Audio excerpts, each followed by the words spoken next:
Bonjour à tous et bienvenue sur ce quatrième tuto Allplan. Donc aujourd'hui, on va parler de la 2D avec Allplan. Voilà, on va apprendre à dessiner vraiment la base de la base en 2D avec Allplan. Alors pour ce faire, donc là je suis repartie, donc toujours le même principe hein, pour le dessin, que ce soit de la 2D ou de la 3D. Vous dessinez toujours dans le calque approprié. Donc là, je me suis mise dans un calque un petit peu bâtard, c'est-à-dire qu'on est dans le tutoriel numéro 2, hein, je suis restée dedans, c'est-à-dire dans l'exemple de structure de référence, et je suis dans le rez-de-chaussée, le calque 30 du rez-de-chaussée. Voilà, on est ici en fait. Je dessine dans ce calque-là.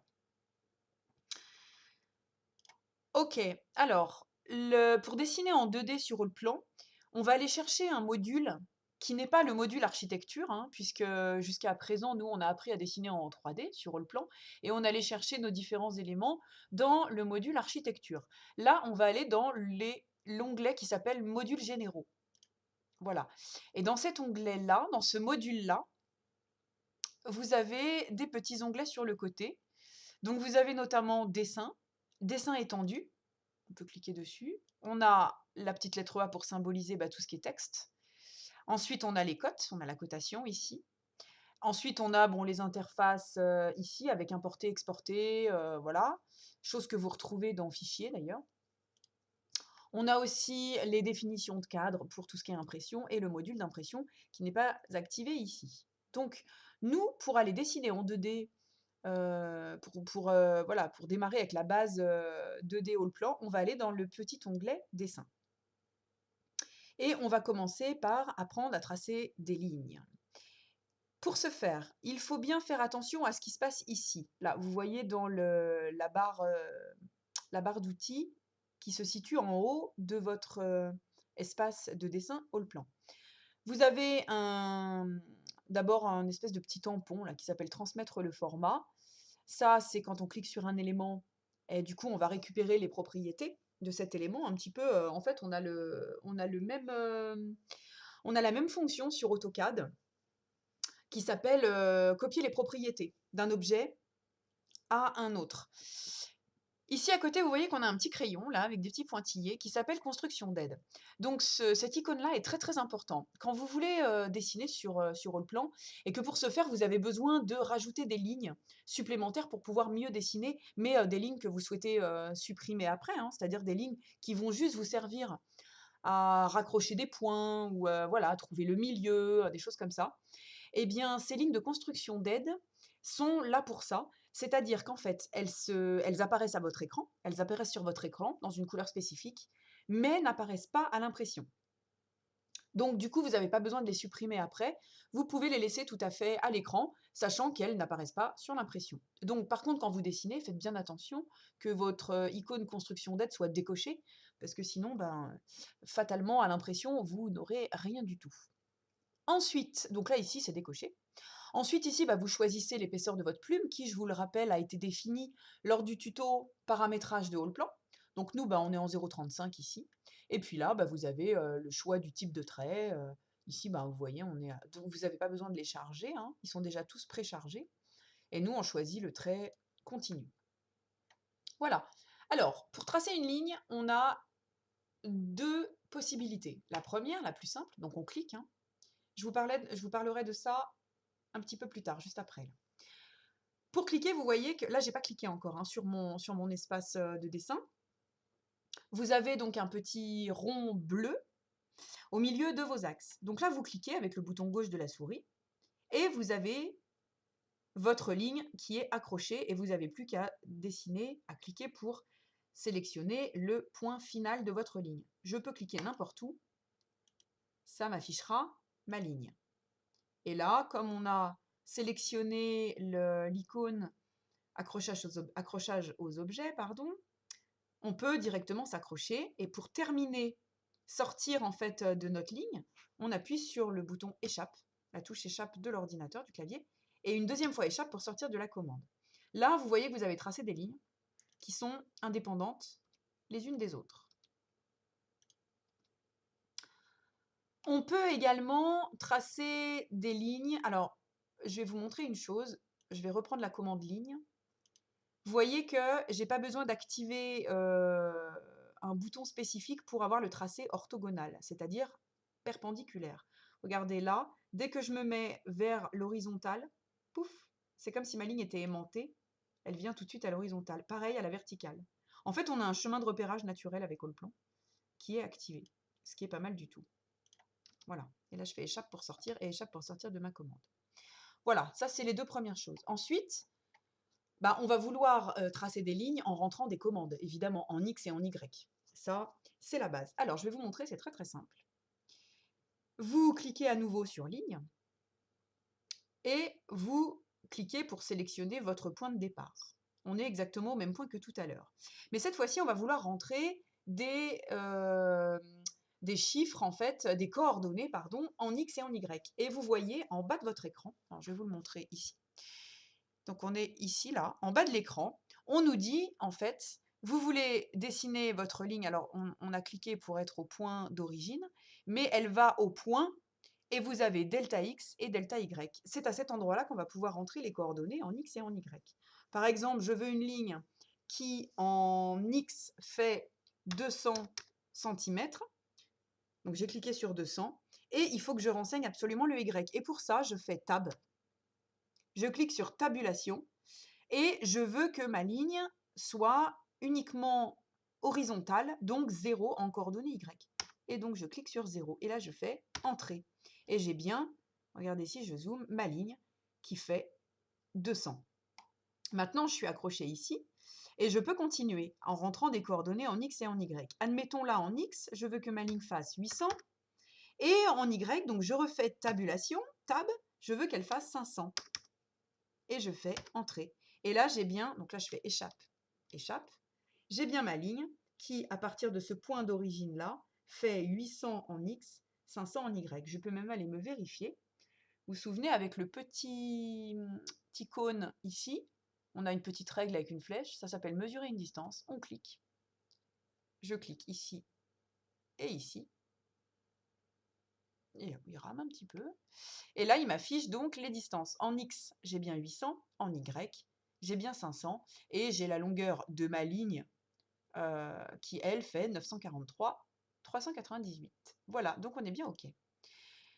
Ça, c'est pour tracer une ligne en 2D sur Allplan en rentrant les coordonnées en X et en Y. On a le fameux tracé polygonal, hein, que tout le monde connaît sous AutoCAD, qui permet de ne pas avoir des lignes indépendantes les unes des autres. Avant d'aller au tracé polygonal, je vais quand même vous montrer à quoi sert ce petit encadré là qui s'affiche sur ligne. En fait, quand on construit une ligne sur Allplan, on peut avoir un symbole initial et un symbole final à notre ligne. Ça, c'est très pratique quand on a une coupe, quand on fait une coupe ou un dessin de détail, et qu'on a des annotations. Pour pouvoir, en fait, on a nos textes à côté de notre dessin de détail et on veut dire que voilà, telle chose, ça représente tel dessin. Donc pour ce faire, on a besoin d'une flèche et c'est pas, enfin d'une ligne avec une flèche. Donc ici, c'est pratique de mettre par exemple un symbole initial. Donc là, vous en avez plein, vous pouvez les choisir. Donc à l'origine de votre ligne, vous aurez le symbole que vous choisirez, donc par exemple un cercle ouvert sans trait. Et en symbole final, vous aurez ici la flèche. Et regardez, si je dessine ma ligne, je vais la faire horizontale, hop, échappe, et que je zoome, regardez ma ligne, elle a bien à l'origine un cercle rond ouvert, enfin un cercle rond, oui, évidemment, un cercle ouvert, et à la fin de ma ligne, une flèche. Donc ça, c'est quand même très très pratique pour les annotations, ça va vous servir grandement. Ensuite, ben, ça reste un outil, un module très instinctif, hein. On a le tracé polygonal. Donc là, on reprend, si on le souhaite, symbole initial, symbole final. Donc là, on ne va pas en mettre. Voilà, je trace ma ligne. Et la différence de ligne indépendante, enfin, la différence entre tracé polygonal et ligne, c'est que si je sélectionne ma figure, bah, ça sélectionne la figure tout entière. Et non pas les lignes une à une. Le rectangle, eh bien, c'est pareil. Je peux le faire sans rentrer des coordonnées. Regardez, hop, et mon rectangle est fait. Mais je peux le faire également en rentrant des coordonnées.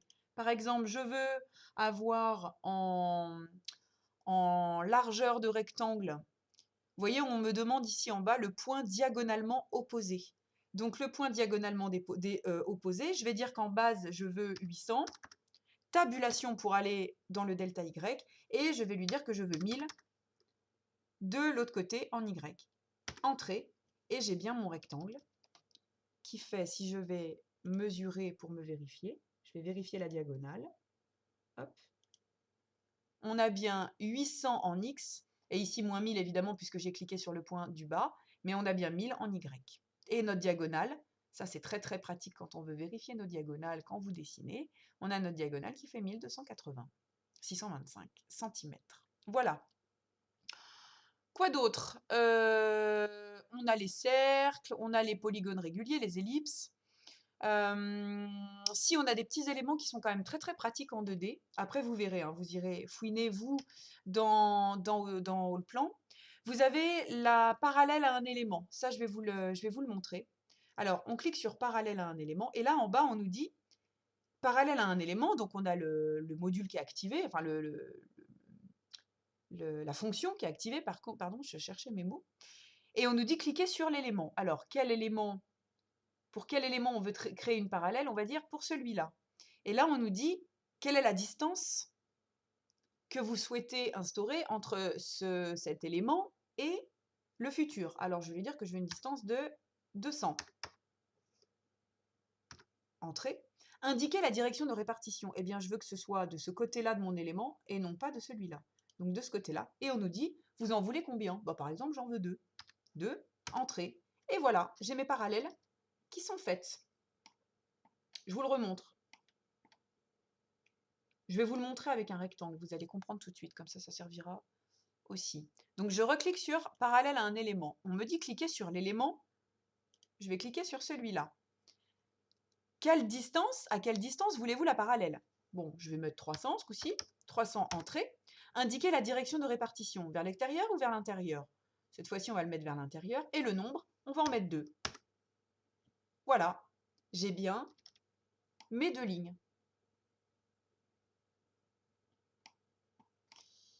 On va voir si ça marche avec le polygone. Cliquez sur un élément.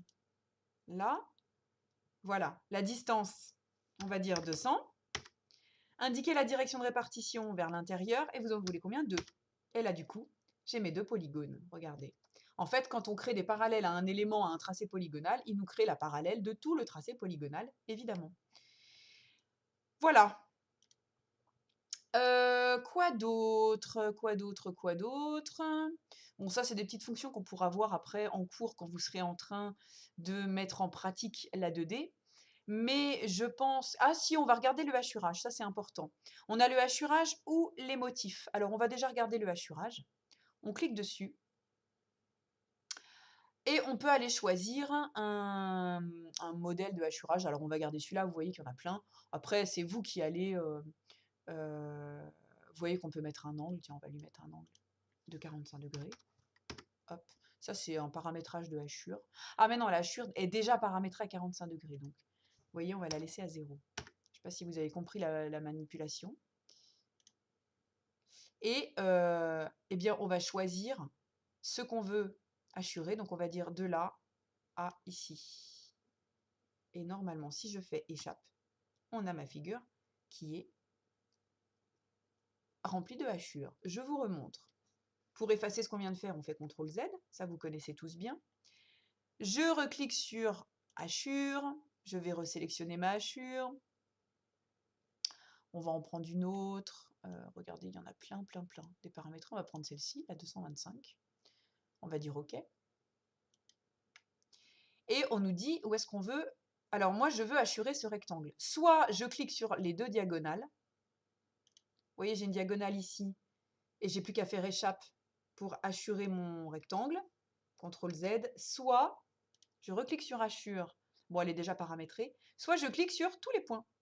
Deuxième, troisième, quatrième point. Et là, j'ai fini de sélectionner mon îlot de surface et je fais échappe. Et là, j'ai mes hachures qui apparaissent. Voilà. Ça, c'est pour les hachures. Ensuite, pour les motifs, c'est grosso modo la même chose, sauf que ce n'est pas des hachures, mais c'est des motifs. Donc, mon wall plan est un petit peu long à charger. Donc ici, vous voyez, on a les fameux motifs d'isolant thermique. Ça, vous allez pouvoir aller vous amuser à aller fouiner un petit peu là-dedans. vous allez vite pouvoir le mettre en pratique. Alors on va mettre, nous on va le remplir avec des herbes sèches, hop, voilà. Et on peut rentrer un facteur de hauteur et de largeur. Ça c'est pas mal parce que si vous voulez, voilà, agrandir votre échelle, ça vous permet en fait de paramétrer vos motifs. Et bien là c'est pareil. Soit je clique sur la diagonale, ça veut dire que je vais avoir des motifs dans ce rectangle-là, et je clique sur échappe pour avoir mes motifs. Soit, donc je suis là, toujours, je vais en prendre d'autres, je vais prendre celui-là, là. OK. Soit je clique point par point. Et échappe, et j'ai mes motifs ici. Voilà. Et évidemment, vous avez pu constater que dans mon module de fenêtre d'animation, enfin pas dans mon module, mais dans ma fenêtre d'animation 3D, bah, j'ai rien, évidemment, puisque nous sommes en train de dessiner en 2D. Donc je fais une brève synthèse de ce que je viens de vous montrer. Pour dessiner en 2D, on est dans modules généraux et on est dans les outils de dessin de base. On a appris la ligne avec la possibilité de dessiner en rentrant les coordonnées en X et en Y, ou alors de suivre une trame qu'on souhaite si on a les points d'accrochage à l'écran. On a le tracé polygonal, le rectangle, le cercle. On a appris aussi à tracer la parallèle à un élément et à hachurer, soit avec des hachures normales, soit avec des motifs, les dessins qu'on a pu faire. Voilà. Ça, c'est vraiment la base basique, hein, pour pas faire de redondance, mais je crois que déjà avec tout ça, vous êtes armés pour pouvoir commencer à dessiner de jolies choses. Et la suite sera à voir, on aura un perfectionnement en cours ou peut-être, ça fera l'objet d'un autre tuto. Voilà, je vous souhaite, une bonne soirée ou matinée en fonction de l'heure à laquelle vous regardez ce tuto, et je vous dis à très bientôt en cours. Au revoir.